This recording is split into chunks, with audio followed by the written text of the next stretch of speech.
Good evening, everybody. Welcome to the Employee Nomination Scheme webinar. If you can just let me know if you could hear me, just come on the Q&A and I will talk about housekeeping rules for this webinar very shortly. If you can let me know that you could hear me. Yes, excellent. Thank you very much, Dinesh. Right. Once again, welcome to another webinar in our series of webinars that I normally conduct. Today, we are going to talk about employee nomination. There are so many changes that has happened, and it's becoming something that we all want to know more information. Right. What I will do is whilst I'm going to talk to you, I will also have a presentation that I'm going to share. And this webinar will go for about an hour.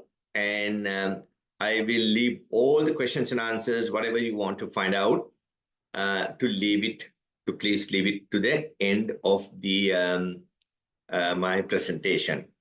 So let's have a look at, so we're talking about employee nomination today. And I'm going to also tell you that during this presentation, there will be a little short history about employee nomination, which won't take too long. And also the fact that there are many different types of visas. I will be talking a little bit about the 407.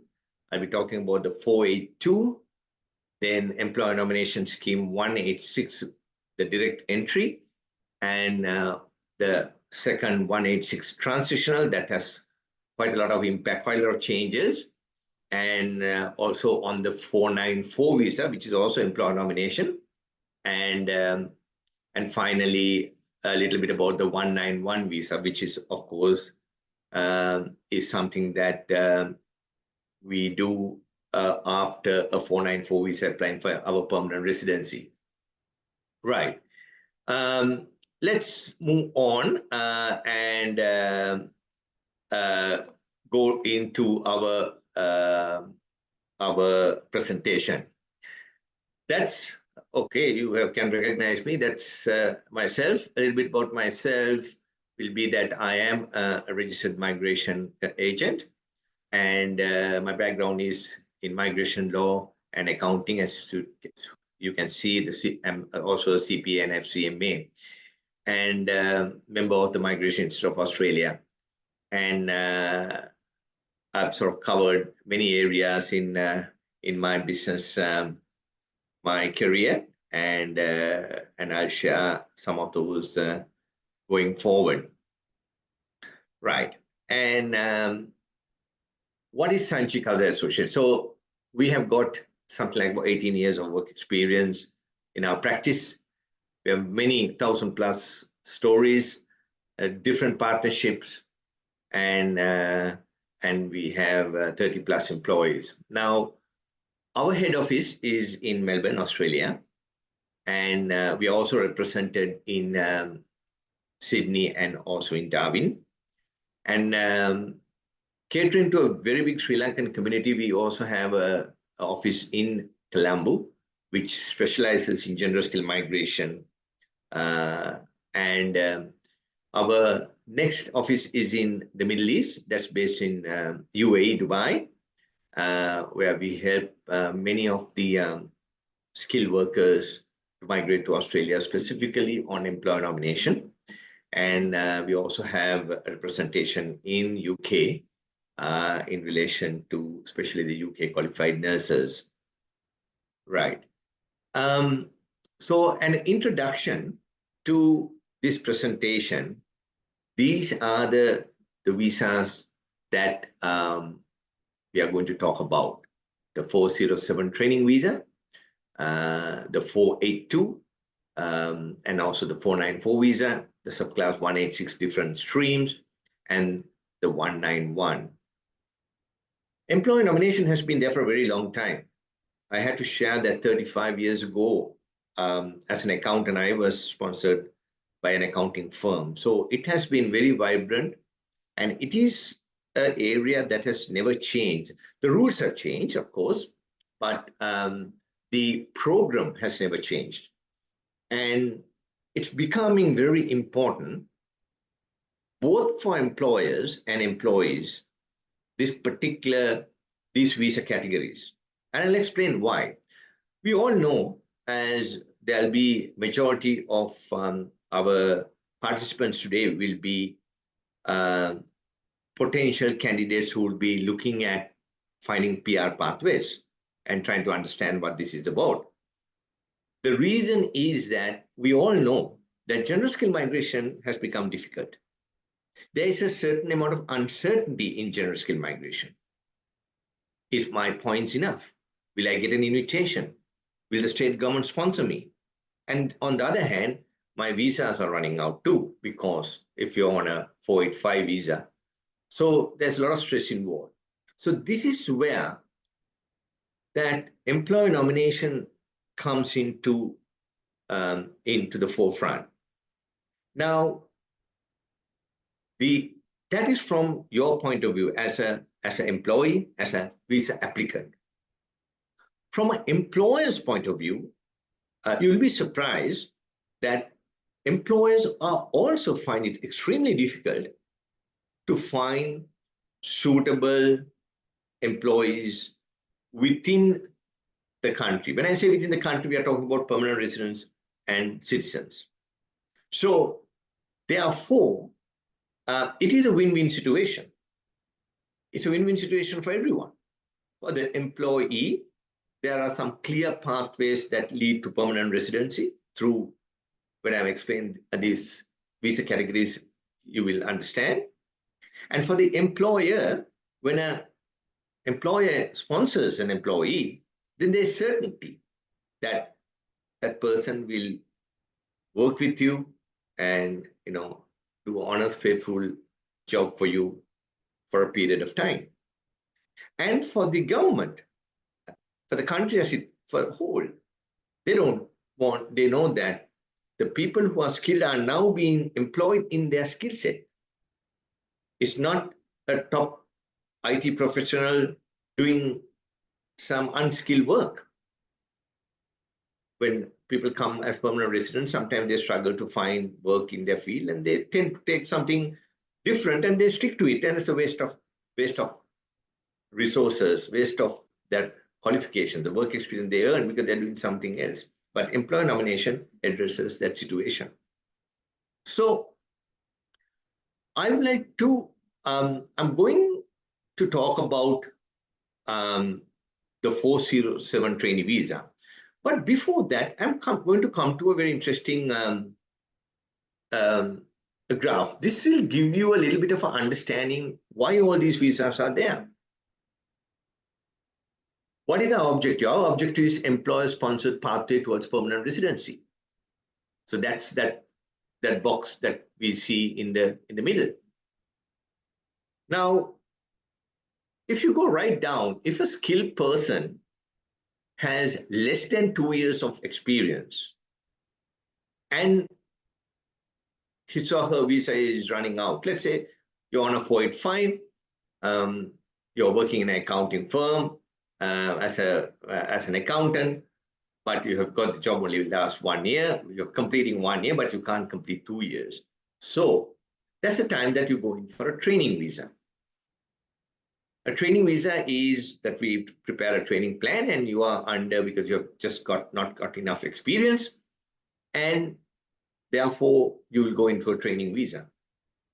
Now, once you get into the training visa and you build up your work experience, and you could see now a clear pathway to apply for a 482 temporary skill short-age visa, which requires 2 years of work experience. But anybody who did have the 2 years of work experience, and of course, this is all subject to your employer willing to sponsor you. I'll come to that too. Will employer sponsor you? Yes. Nowadays, they are very popular because of the skill shortage that Australia is experiencing. If they have found you as a very good employee doing your work, skilled and loyal, there's no reason why they would not employ you. So there comes to the 482. And once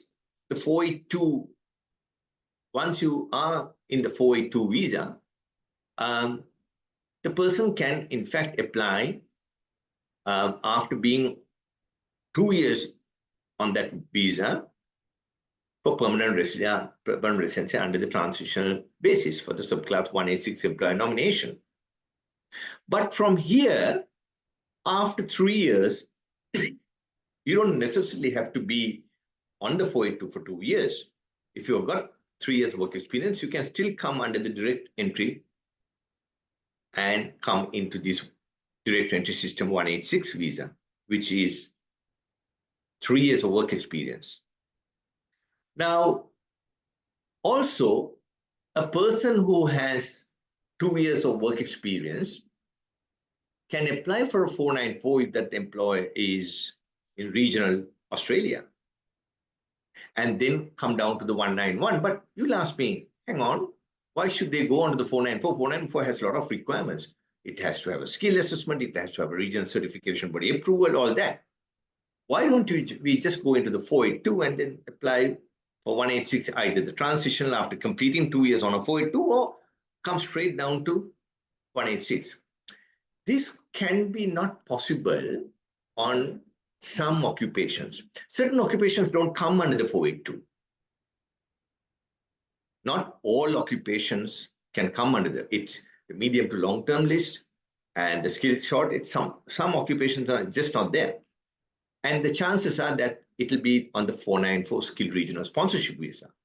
The other thing is for more mature applicants, let's say you're 43 years of age. And if you go into the 482 and suddenly you turn 45, then you can't apply unless, of course, you have the age exemption, some very specific requirements. I can talk to you about that later. So it's much better for a person close to being 45, applying through the 494 visa, so long as the employer is in regional Australia. The reason is, once you get the visa, it doesn't matter if you turn 45 because age is not checked at 191. So something for you to think about. Okay, let's get back and see what is this training visa all about. So that's a visa for who has at least 12 months of study or work experience, and they are within the last 24 months, they are eligible to apply for this 407 visa. There is no minimum salary. There is no other specific requirements, but we do prepare, after discussing at length with the employer and employee, a training plan. We do that and so we also nominate a supervisor in the organization who will be the person who will be guiding this person who is going through a training visa. And we encourage the employer at most times to sort of the job role to incorporate these requirements, the skills that an employee has to pick up. Now, as I said, remember, as I said, the 407, the purpose of the 407 mainly is when you don't have 2 years of work experience and they can't apply for your 482 temporary skill shortage visa. So going into the temporary skill shortage visa, it is to address temporarily the skill shortages that Australia is encountering. But the thing is that anyone who gets onto the 482 visa can now apply for permanent residency.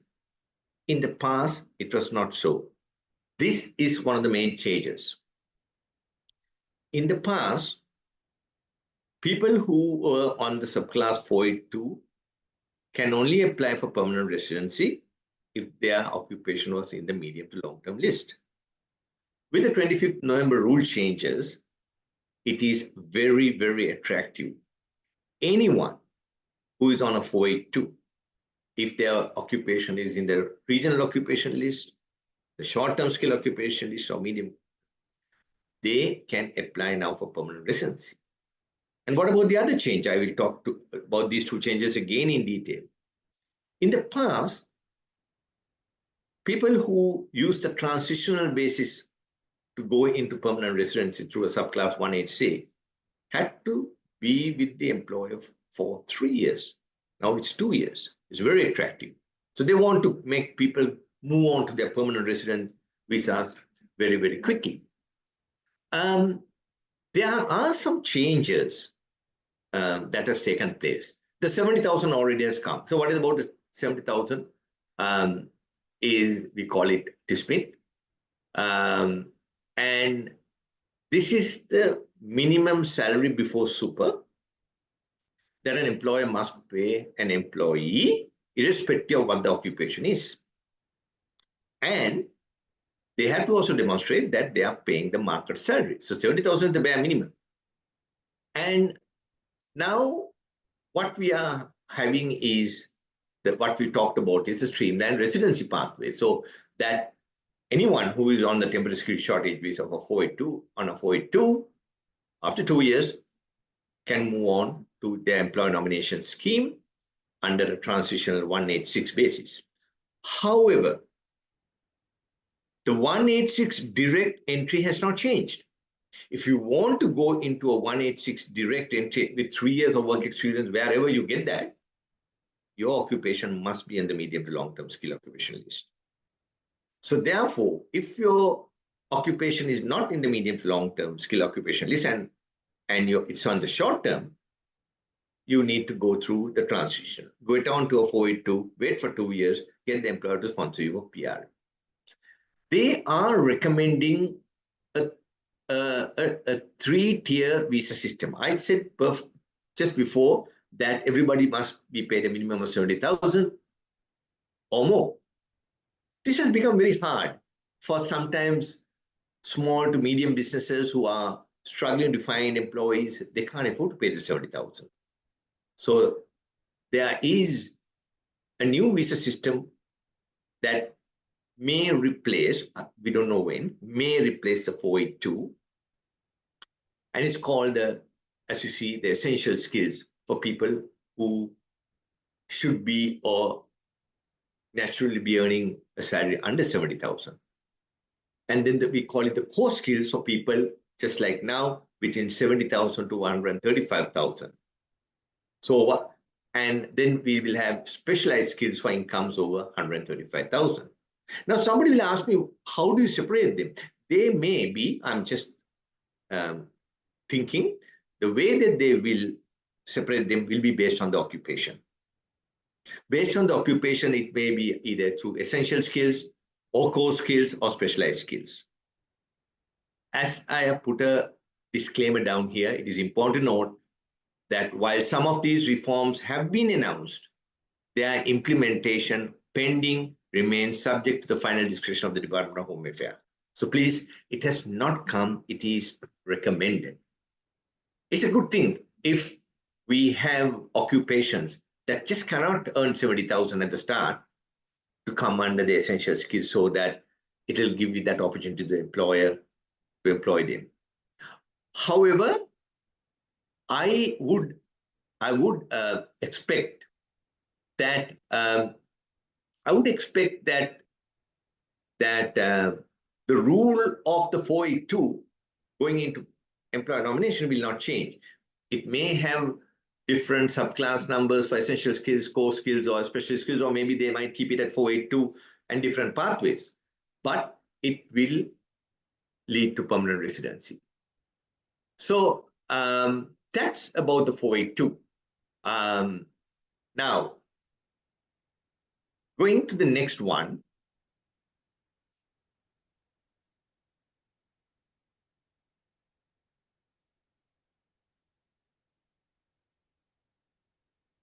The employee nomination TRT scheme.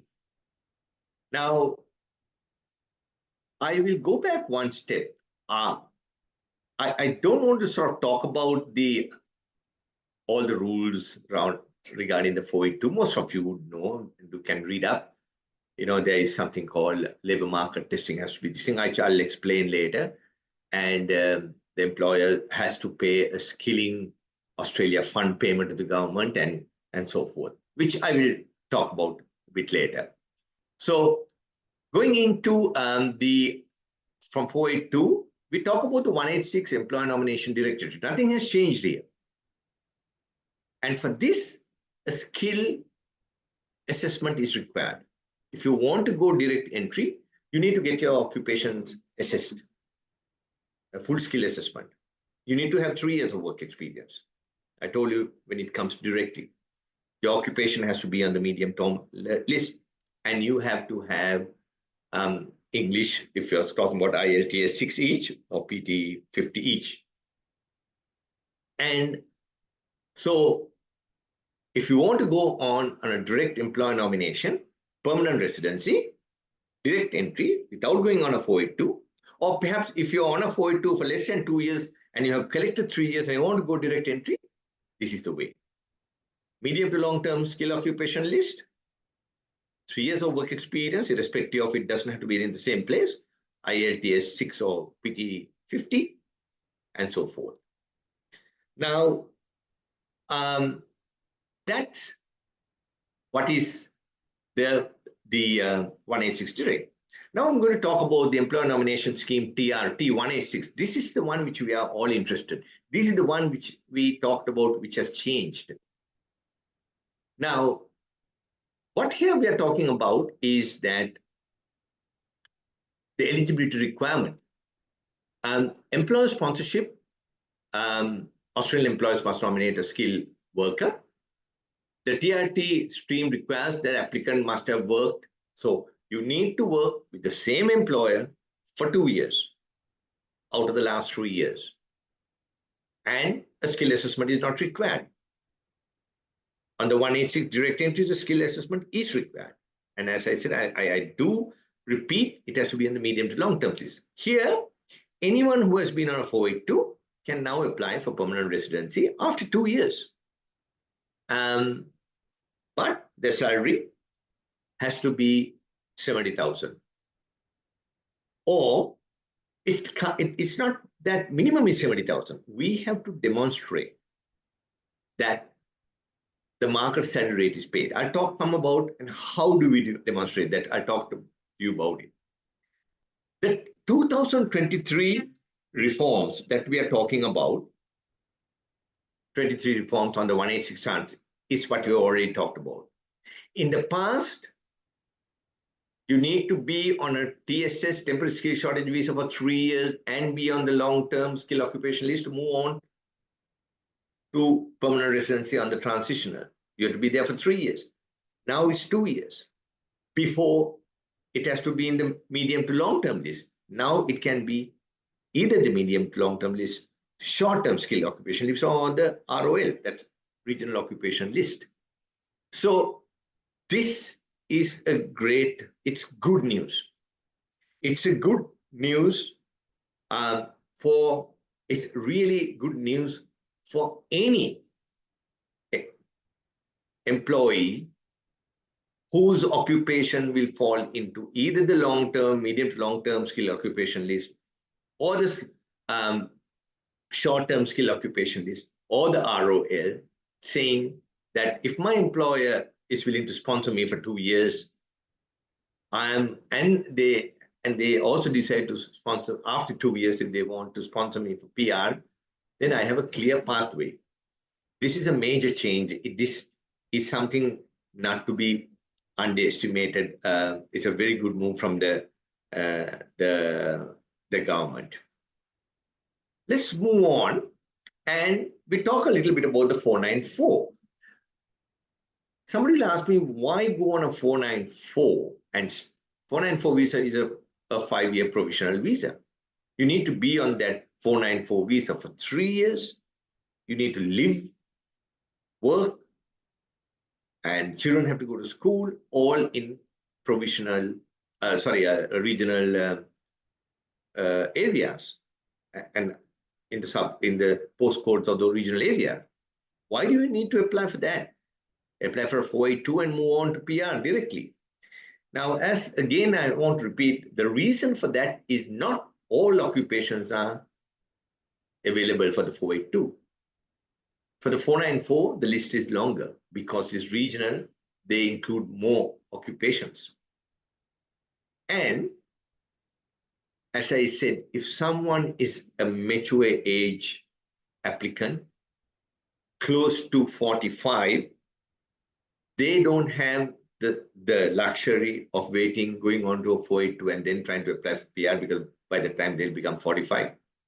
So that's the time, if your employee is regional, is preferred to go on the 494. The 494 visa has a lot of things to do. You need to have a skill assessment. You need to have 3 years of work experience. You need to have your English IELTS 6 each or PTE 50. And there is an extra step. Every employer first must go to their regional certification body. It's not the state government, but it's a regional certification body. But sometimes the regional certification body is a state government, and demonstrate to them that they just can't find someone. So there has to be an advertising process that takes place. And they get their endorsement before they can nominate somebody for a 494 visa. But as I said, if they do get their visa before the age of 45, then it's fine, because after that, they don't have to do anything. They have to live, work, and their children, if they have to go to school in regional Australia, and then you are entitled to apply for this 191 visa. So what's the requirement? The requirement is holding an eligible visa. Applicants must hold an eligible visa for 491 or 494. Now, I'm not going to talk about 491 because that's general skill migration, but it's the same PR visa that you're applying for. On your 491, you came through the state government sponsored pathway. Here, we are coming through the employer sponsored pathway, the 494 visa. It's the same visa that we're applying to get our PR. And have resided in a designated regional area for the last 3 years, worked in the last 3 years, and making sure that you have lodged your tax returns and have been working. So these are the different types of employer nomination visas that is available. Now, once again, let's refresh our minds. Okay, so we need to get permanent residency. We got the box here, employer nomination, employer-sponsored pathway. You have less than 2 years, you move on to a 407 trainee visa. And once you complete 2 years, go into a 482 visa, you qualify for the 482 visa. And then if you stay for 2 years, you can apply under the transitional, no skill assessment, you move on there. But if you do have the 2 years, you go directly into a subclass 482 visa and then apply. After being on the 482 visa for 2 years, you can come down to this 186 visa. However, you don't have to wait for 2 years. If you complete, whilst you're on the 482, you complete 3 years, you can apply for direct entry so long as your occupation is in medium long-term list. For others, people who have got 3 years work experience in any way, offshore, onshore, all these apply to onshore, offshore. They can be directly sponsored by the employer. And for people who, as I said, have an occupation which are not in the medium to long term, short term, and the ROL, regional occupation list, there's a possibility it will be on the 494 list. So they apply for the 494 visa so long as your employer is in regional Australia. And as I told you, all the other things the employer has to do. Going to the regional certification body and convincing them they're struggling to find people. But after being there for 3 years, you can apply for 191. So that's what it's all about. I'm going to talk to you about 3 extremely important things here, where our value added to this process as migration agents come through. The labor market testing. For the 482, labor market testing is mandatory. It has to be done for 28 days. It is so specific, we hire very specialized labor market testing experts under our guidance to go through this process. So much so that these advertisements have to be very specifically appearing in certain platforms for a period of 28 days. We need to show proof that these advertisements have been live for that 28 days by screenshots and so forth. We need to show all the people who applied for this position and why they were found not suitable over you, who are the preferred person who will be sponsored. And it is extremely important that the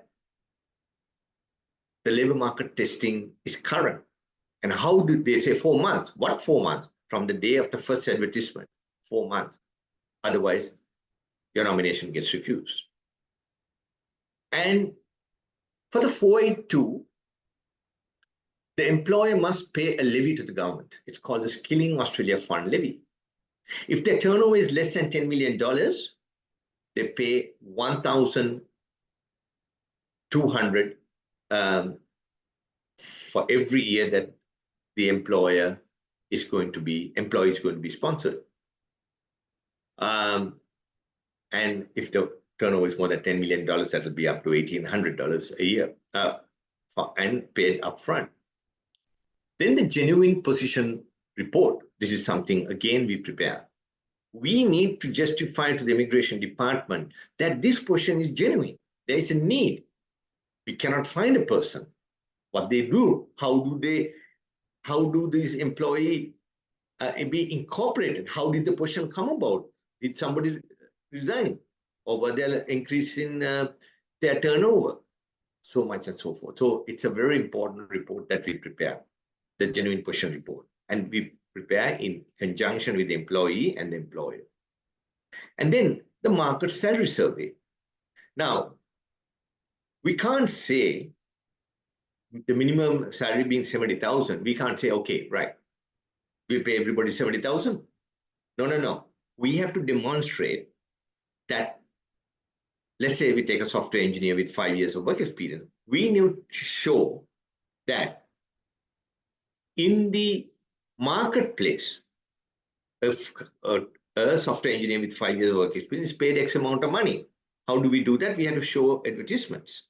Or if the company is employing permanent residents and citizens and they're paying 80,000, then we'll say, okay, here, similar employee within the organization who is a permanent resident citizen is paid the same amount. So we are not discriminating this foreign employee, because obviously when you apply for a 482, you're a foreign employee.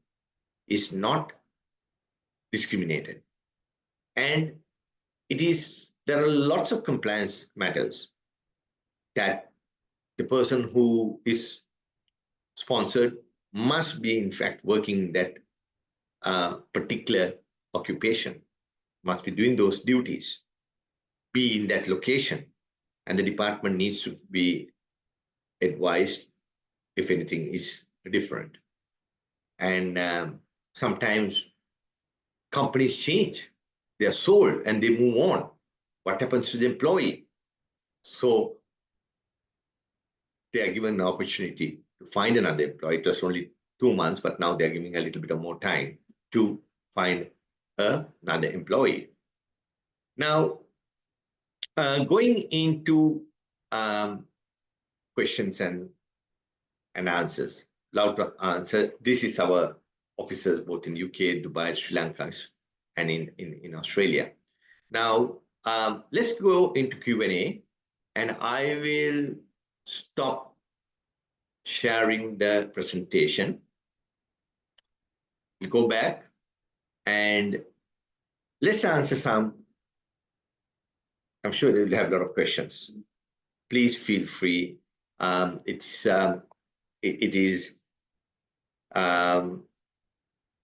it's very important to get an understanding, and it's very important to get an understanding from an employee perspective and from an employer's perspective. Many times, I have my clients coming and ask me, Sanjay, my employer is willing to sponsor me, but they don't know anything about it. I said, not a problem. I always make it a point to, I will always make it a point to speak to the employer or one of our senior relationship managers. We have a team of very experienced relationship managers who manages the employer nomination scheme. And we'll speak to the employer. We'll convince the win-win situation for win-win situation for everybody concerned. Now, happy to answer some questions. Please, if it can come through Q&A. We are currently also live on Facebook, and there will be skilled relationship managers who would be answering any questions that you have any on your mind. Yes, please feel free to answer these questions. How there be so many, I'm quite sure. In the meantime, till you gather your thoughts and bring up some questions for me, I will. Okay, I think let's get on to the question. Yasit has a question. Hi, Sanjay. What are the 3 schemes of 482 labor scheme, and there are other 2? No, yes, Yasit. Now I did explain in my presentation that there are 3. There are going to be. We don't know whether they will come on the 482. It is the essential occupations that will have a salary which is less than 70,000, and the core occupations which will have a salary between 70 and 135,000, and we'll have a specialized occupations which will have a salary. So that the minimum salary of 70,000 now changes. Less than 70 to 135, and more than 135. So I think those are the 3 schemes, yes, we are talking about, and you are asking me, but it has not been implemented yet. Right.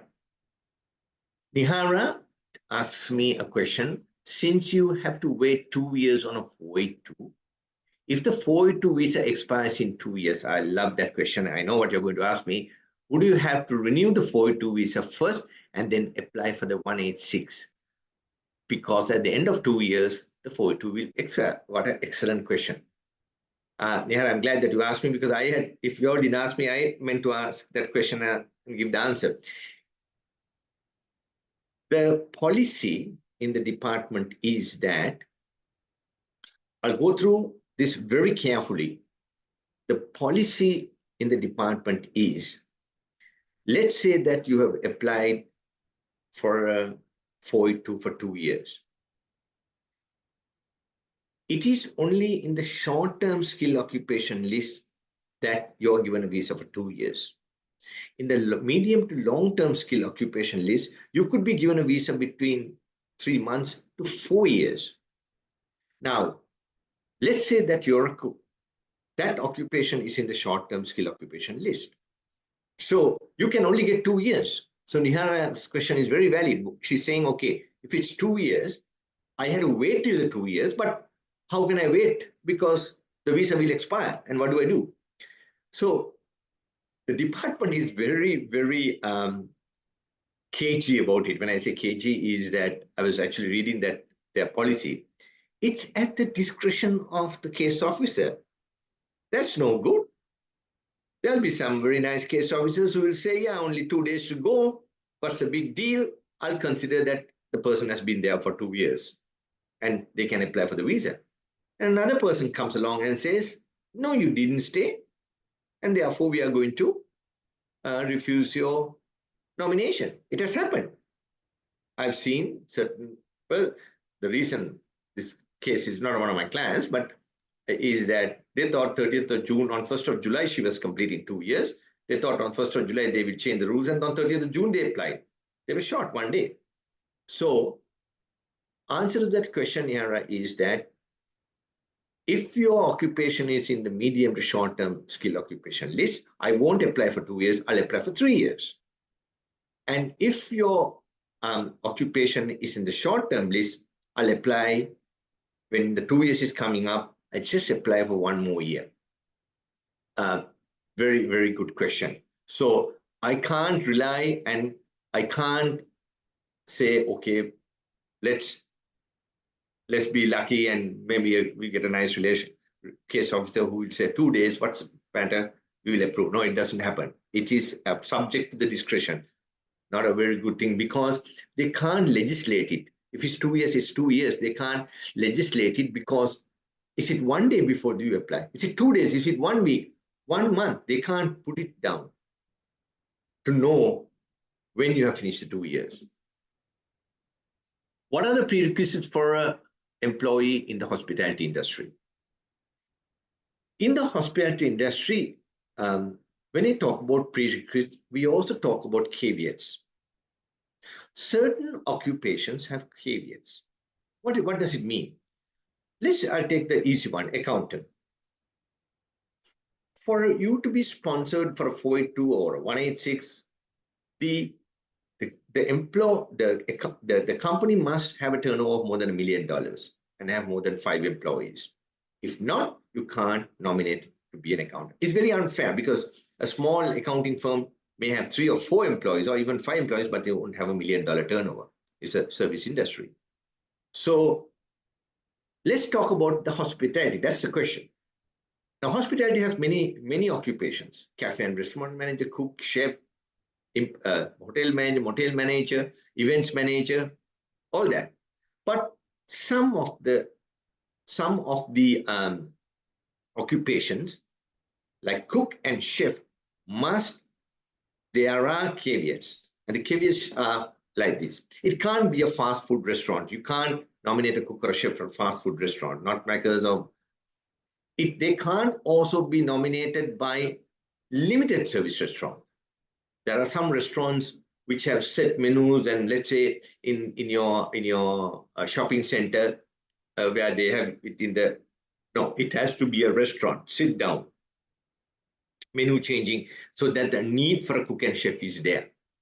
And also, it cannot be in an organization that manufactures food in a production industrial scheme like Light and Easy, or I know we need a chef for Light and Easy, or even whatever the other manufacturers of food that is frozen and then it's distributed, but they are mass produced, so you can't be nominated as a cook or a chef.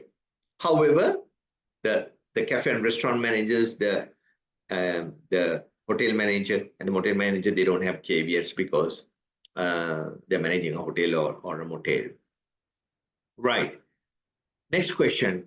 Gino, my employer offers me sponsorship. Can I go directly to R86 visa since I got 3 years relevant experience overseas? I'm a mechanical engineer overseas, but currently working as a CNC operator. Though I'm also happy if you go through a 482 and then 186. Excellent question, Gino. If your 3 years work experience as a mechanical engineer is overseas, that's fine. And if it's current, it's in the last 10 years, that's fine. But you have to be nominated to be a mechanical engineer, not as a CNC operator. That's the difference. You have to be nominated. So you don't necessarily have to go to a 482. But if you think that, I mean, working as a CNC operator. I think that's, I believe, a little bit below a mechanical engineer. Then even to go to a 482, then you have to be as a mechanical engineering technician.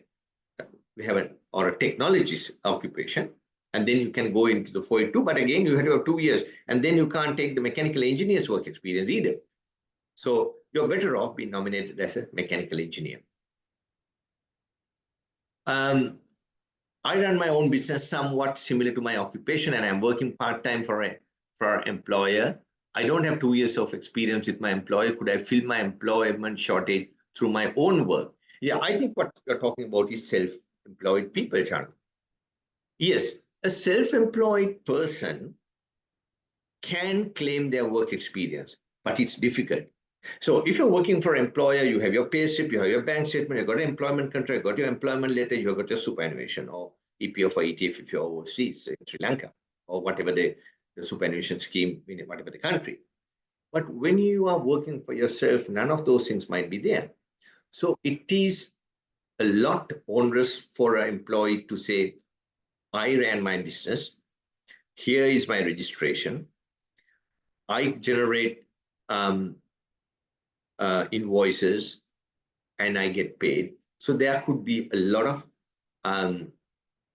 requirements, a lot of proof, a lot of substantiating to the department saying, fine, he is a self-employed person and he has demonstrated enough evidence to show that he's in fact been working, and we can consider that as skill, and that can form general skill migration too. Hi, I appreciate for your guidance. This is an assumption. Please tell me, is there any possibility way below?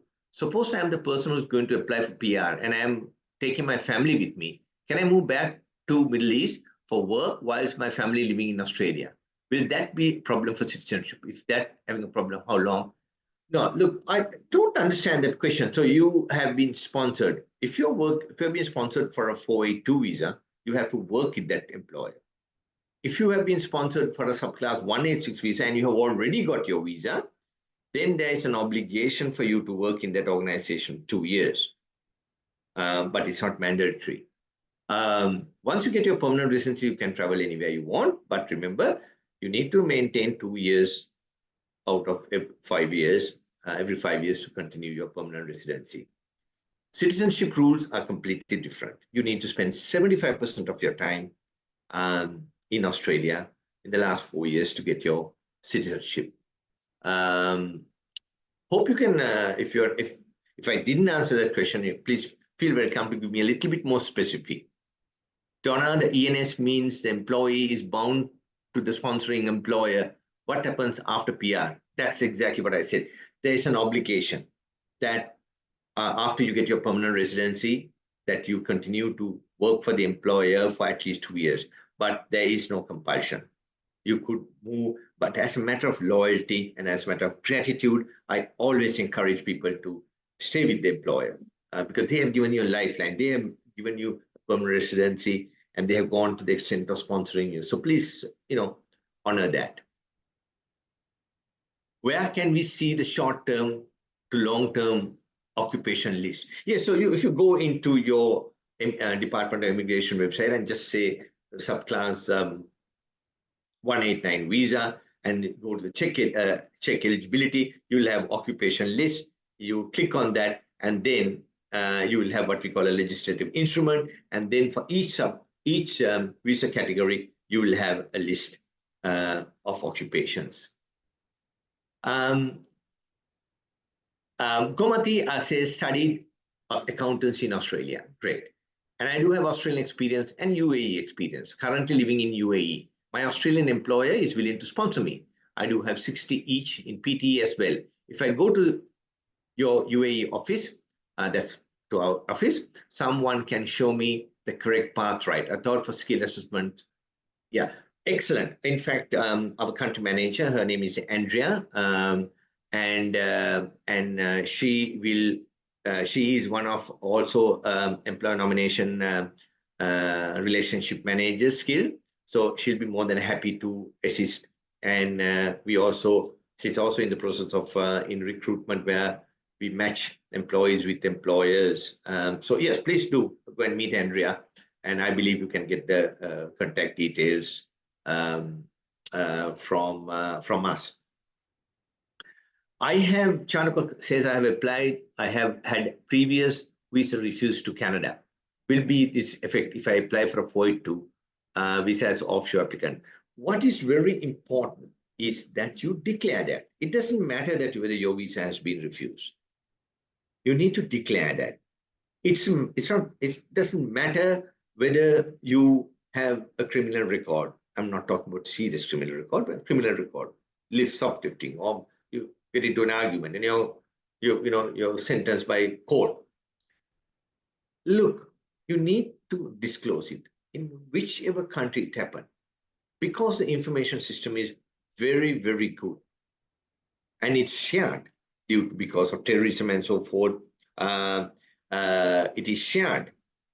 So I have seen people I've always said, encourage them to declare.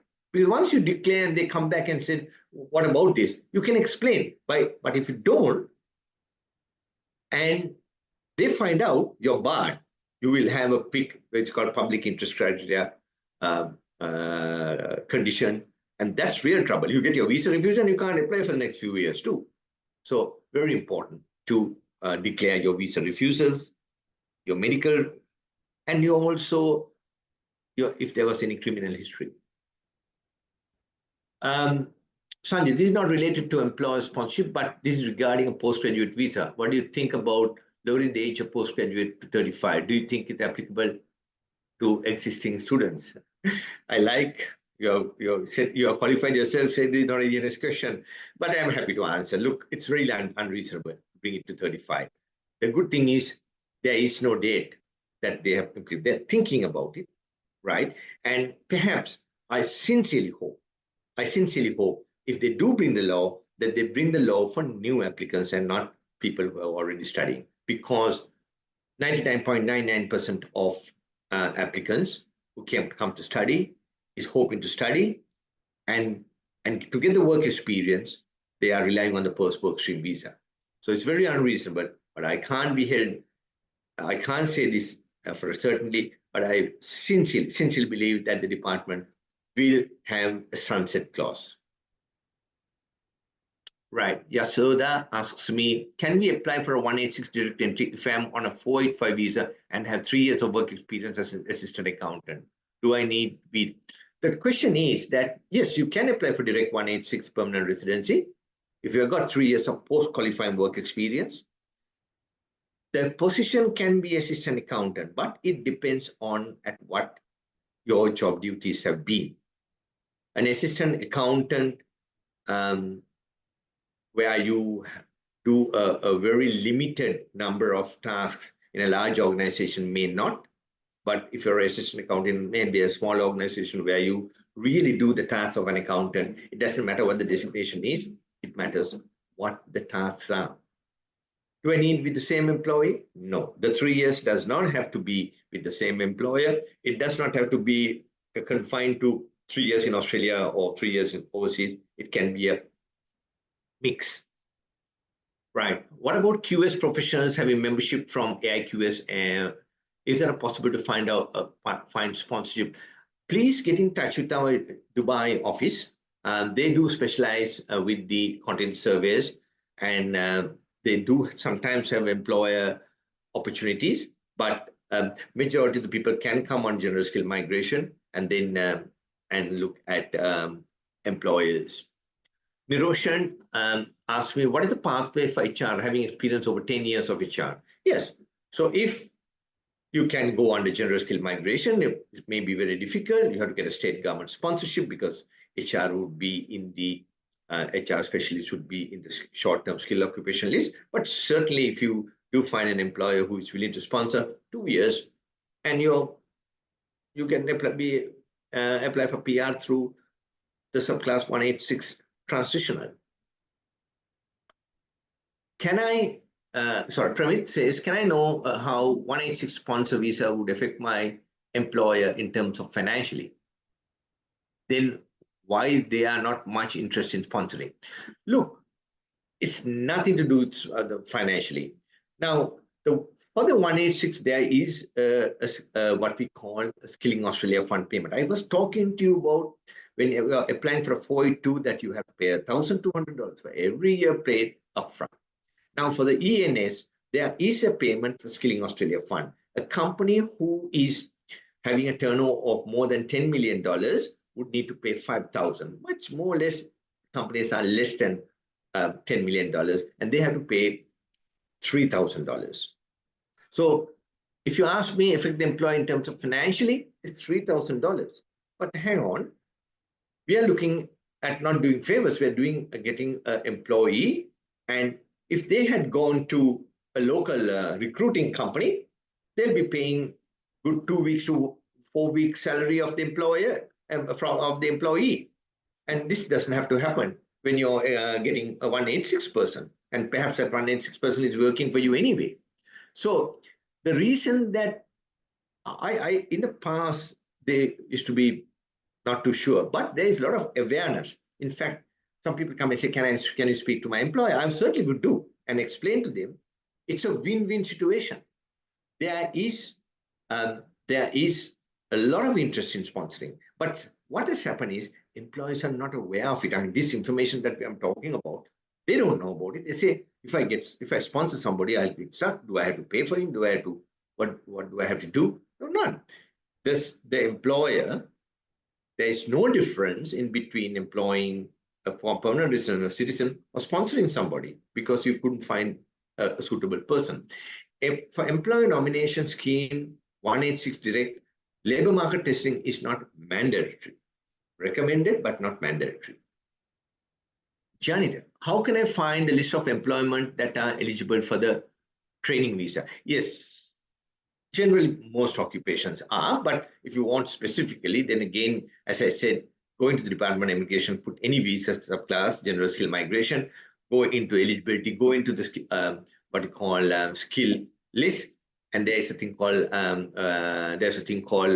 legislative instrument. Click on it, and there'll be the visa class and a link to the list. Right. Plenty of very good questions today. Dimitri, I have once applied for skill visa under the category of lecturer, but results are negative. I need to discuss it personally in details. Please provide me contact details to discuss further. My contact details. Look, I will get your contact details, Dimitri, and I will have one of the relationship managers to get in touch with you. I believe you're in Sri Lanka. It is 076.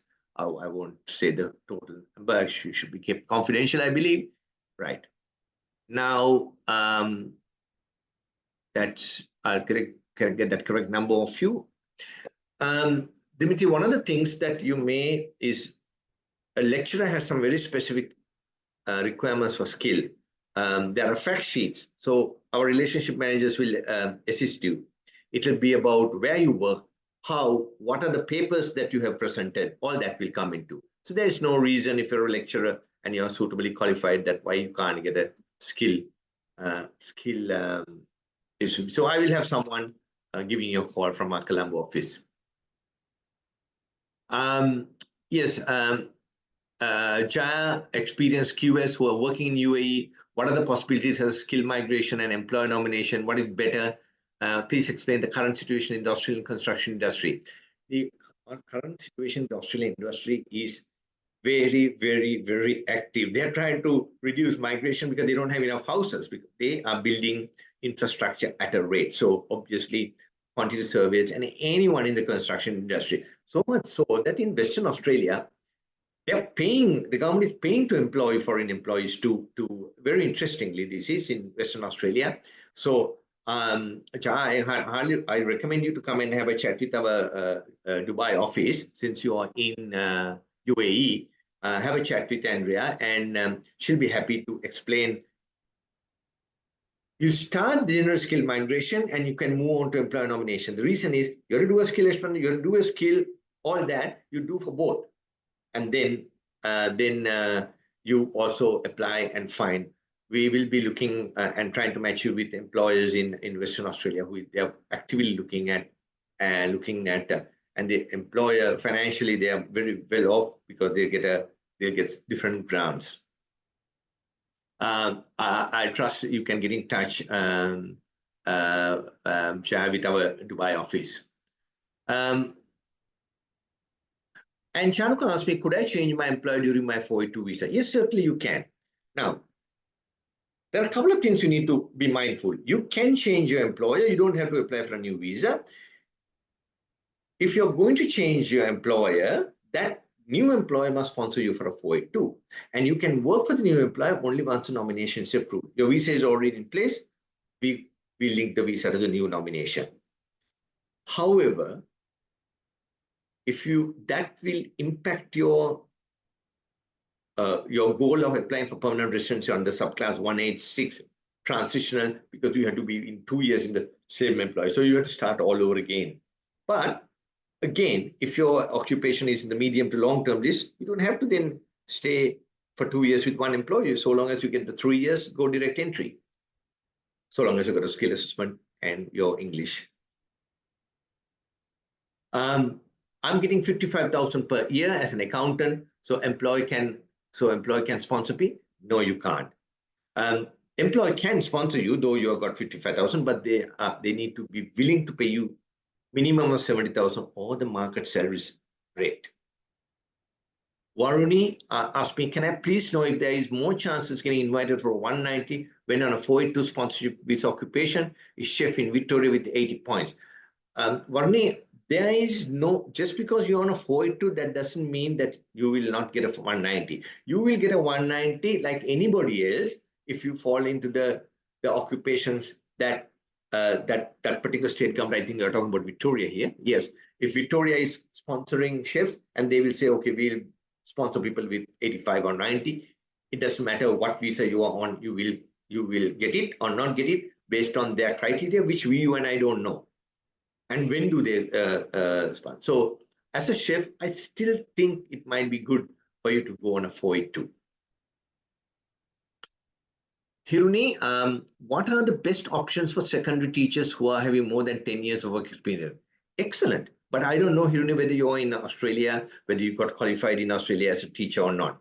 If you're not in Australia and we are overseas, you need to have 4 years of bachelor or higher level education from a recognized university. Number one. Number two, out of that 4 years, 1 year should be in teacher training with at least 45 days of teacher, a teacher training in the sense where a senior teacher is supervising you. And if I believe you're in Sri Lanka, if you're in Sri Lanka, you need to have a bachelor's degree and the postgraduate diploma in teaching at the Open University. That's, I think, limited to that. But in Australia, of course, 4 years and you have some teacher qualification. Please share the UAE number. Interesting, you can go on to our website, but hang on, let me assist you with that. You could speak to the country manager directly. Her name is Andrea, and her number, if you want to copy it down, would be of course, plus 971 if you're ringing from overseas, 5577 02044. I'll go through that again. 971 5577 02044. I type out the answer also so that yeah, just 5577 02044. Right.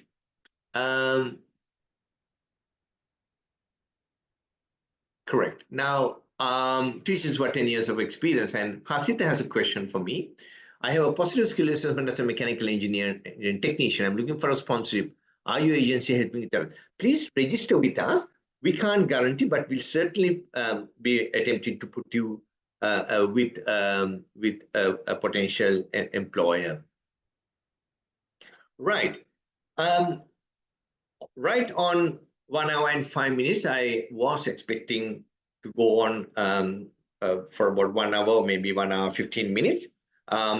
Please feel free again on, you could be on Facebook and get your questions answered, or you can contact us because it's on Facebook. I'd like to talk a little bit about employer nomination. As I said at the very beginning, till anybody who wants to have some questions, look here. Okay, I've got some questions going. One, I'm an electrical technician. I got 8 years experience, got 5 years, 5 overall IELTS. Can you please tell me what want to do a skill test? Yes, look, please get in touch with our Colombo office and with your CV. You can send your CV to inquiries@sanjikaldera.com, and we'll be there to help you.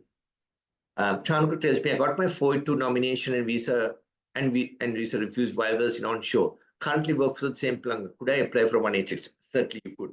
Now, if you have got your nomination and the visa refused, that's fine. You're taken into the AAT, but it's important to work in that organization. But the Administrative Appeals Tribunal, which we call it, we have appealed to the tribunal, can take up to 2.5 to 3 years to look at. So what are you going to do with that? During that time, you continue to work as if you've got the visa.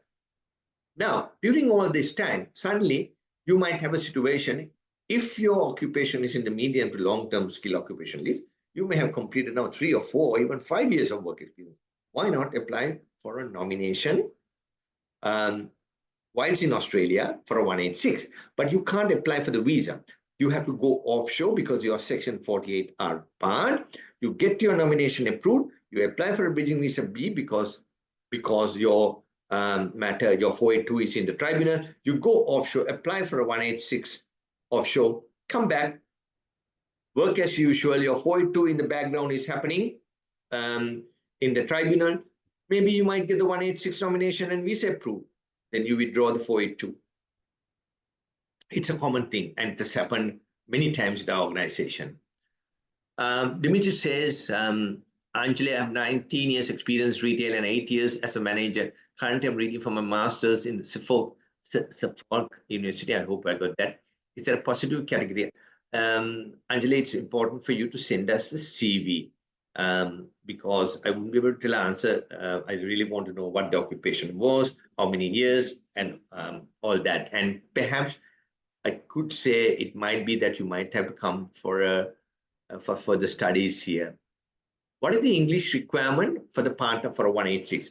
4.5 average.